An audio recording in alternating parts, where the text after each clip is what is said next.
Hello, magandang umaga sa atin lahat.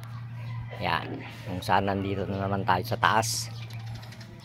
Tignan natin yung tanim natin na itong namumulaklak ng lavender. Yung sinasabi kong pwedeng ibabad sa mainit na tubig at pwedeng inumin. Masarap sa lalamunan. Ito ang inalagaan ko. Medyo tumaas-taas na.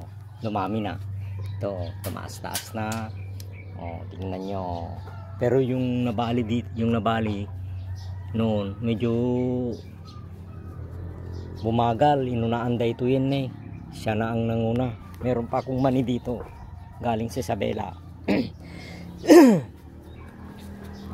Kaya nalagaan ko ito. Dumami ang ang bulaklak. Yung nauna noon wala na.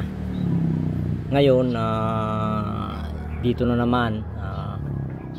Mulaklak. Yan na naman bukas. Ito kahapon. Ayan.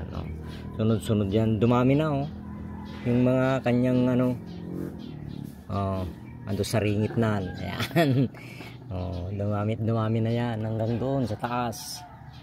Ito ay nalagaan ko ito. Masarap kasi ito pag ibabad mo sa mainit na tubig. Ayan. Mainit na tubig yan. Babad mo ito. Tapos inumin mo lang. Magiging ganito rin ang kulay yung tubig.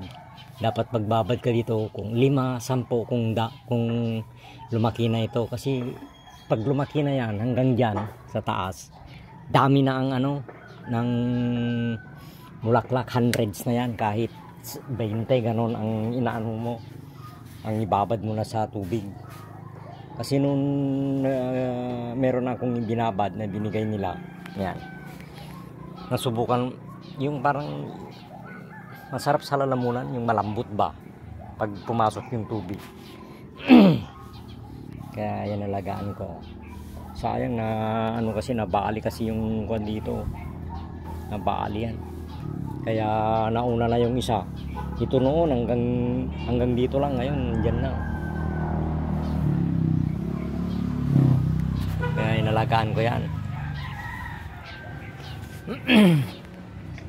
Ito rin yung itong bonsai yung anak ko. Yung lalaki, yan ang hilig niya. Yan ang bonsai niya. Kadidilig niya lang kasi araw umagat sa kagabi siya nagdidilig. Alaga niya ito. Marami pa sa baba, marami pa.